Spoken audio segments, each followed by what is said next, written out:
Saudações, nobres ouvintes do podcast Sem Esperança. A gente fala e aí se discute muito, fazem vídeos contra, a favor, como conseguir pensão socioafetiva, né? Entre outras coisas. Mas o que não se fala é em quem vai, em teoria e por direito, receber esses alimentos, esse dinheiro para os alimentos, e esse dinheiro para preservar o seu padrão de vida, que é a criança. Bom, eu não sei a idade dessas crianças, né? Mas eu tenho certeza que a maioria não deve ser maior de 6 ou 7 anos, ou seja, crianças pequenas ainda em formação. Se você é fã de True Crime, por exemplo, crimes reais, assim, você vai ver que uma parte grande deles, de criminosos ou criminosas, são pessoas que tiveram lares desfeitos. Como assim, lares desfeitos? Parece que as pessoas se desintegraram, né? Não, basicamente o pai e a mãe se separaram e quem ficou com os filhos, né, dos dois, teve vários parceiros. Não necessariamente teve um por semana, mas teve vários parceiros e relações tumultuadas.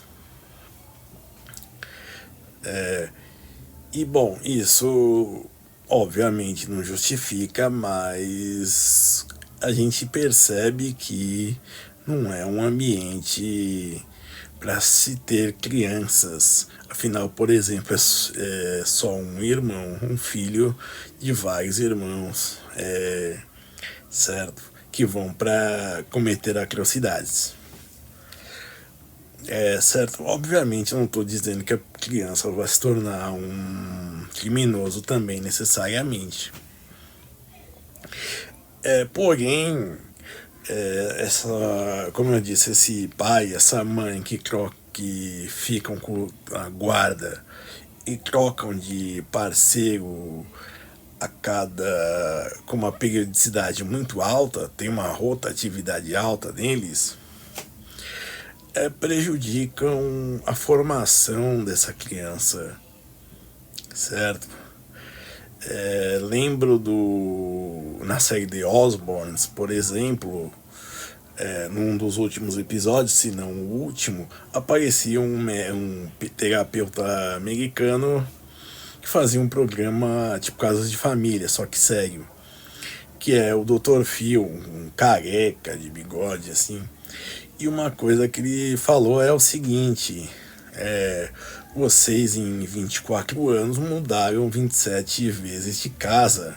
Os Osborne, a família Osborne, do Ozzy Osborne, para quem não conhece. E assim, isso com seus filhos. E crianças precisam de estabilidade, certo? É óbvio que não dá para criar um mundo de cristal, a redoma de vidro blindado, como muitos pais querem. Porém, assim, ter uma rotina mesmo. Por exemplo, a criança acorda, se arruma para ir para a escola, às vezes ela pode até fazer tudo isso sozinha, se arruma para ir para a escola e espera alguém que vai levar ela, certo? Bom, e volta para casa, janta, assiste TV, vê celular, vê o que for, não vem ao caso, mas é ter uma rotina mesmo, certo? É ter uma certa previsibilidade e repetição, certo? Porque ela está aprendendo, ela está se formando. E a repetição é a mãe da aprendizagem. E ela não está aprendendo apenas a processar informações, que é isso que se torna o conhecimento. Mas ela está aprendendo, como eu disse, são crianças com menos de 6 ou 7 anos, são crianças que estão, por exemplo, adquirindo valores mesmo, de ordem moral, certo? Esse período de 2 a 5 até 6 anos é um período, digamos, ético dele, onde ele vai formar a sua moral, entendeu? E aí se for uma criança que vê, por exemplo, a mãe apanhando de um parceiro, o cara tá tendo meme, circulando meme da filha dizendo: mãe, o homem que dormiu aqui levou o bujão de gás. E por aí vai. Imagine só crescer num ambiente desses. É que nem em lugares onde a criança fica exposta a muitos palavrões, a conteúdos obscenos e por aí vai. E aí por isso que eu não contesto quando o YouTube decide restringir meus vídeos para mais 18. Mas isso é problema meu com ele. Certo? Então assim, você vai ter uma variação, você não vai ter uma constância, digamos assim, a rotina vai ser quebrada. Por exemplo, imagine a criança vai se trocar para ir para a escola, a roupa não tá limpa, não tem roupa limpa para ela pôr, entendeu? E aí diz, vai com a suja mesmo, e aí todo mundo suja, e aí crianças que estão se formando também de valor vão no primeiro momento caçoar dessa criança, e depois aí se um professor fizer o trabalho de dizer não façam bullying e tudo mais, aí vai pagar, mas a ideia, o dano já foi feito.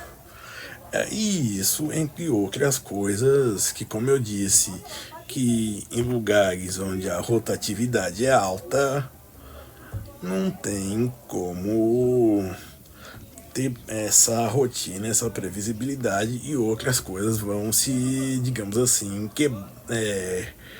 a cadeia, digamos assim, vai se quebrar. E por isso precisa-se, não vou dizer escolher um parceiro, uma parceira, por exemplo, ou dizer que um casal que tem uma relação mais sólida seja o ideal, porque eles também cometem coisas piores até do que dar uma educação ruim a crianças. Contudo, eu digo a ideia de realmente a pessoa tá tão preocupada com os suas volições carnais, digamos assim, que ela esquece desses seres que estão com ela, e eles ficam aprendendo recebendo educação E eu digo educação, não em ensino, mas educação mesmo no sentido de moral e bons costumes, de fontes erradas. Porque crianças precisam de atenção. Tem um ditado que diz, bem no interior, que diz que criança tem parte com o diabo. Isso é verdade. Por quê? Porque ela não tem noção de limites, não tem noção de perigo, não tem noção de nada. E é nesse período, até 6 anos, 7 anos, que ela está formando essas noções de básicas, o basilar, certo? Que ela vai aprender. Entendeu? Por exemplo, aconteceram coisas horríveis com crianças, por exemplo, que fizeram com crianças com famílias bem ajustadas, sim. Ou crianças que tiveram uma influência de outras pessoas de fora do núcleo familiar, sim. Não é que nem para quem tem 30 anos ou mais já deve ter ir no boteco comprar cigarro pra mãe, os cachaceiros da pinga, cerveja, conhaque, uma bicada assim pra gente. E aí nenhum de nós tornou alcoólatra. Mas mesmo assim, você vai falar, assim como o assassino em série, por exemplo, é uma exceção, apesar de não necessariamente em série, mas que cometa outros delitos, aí já tem um aspecto mais amplo. Você vai ver que uma pessoa com uma família consolidada, ou pelo menos com menos essa rotatividade de padrastos, madrastas, você vai ver que ela vai ter uma formação mais saudável. Dizer que ela vai ter um futuro brilhante, isso daí eu não posso dizer, mas eu posso dizer que ela estará melhor encaminhada. Obrigado.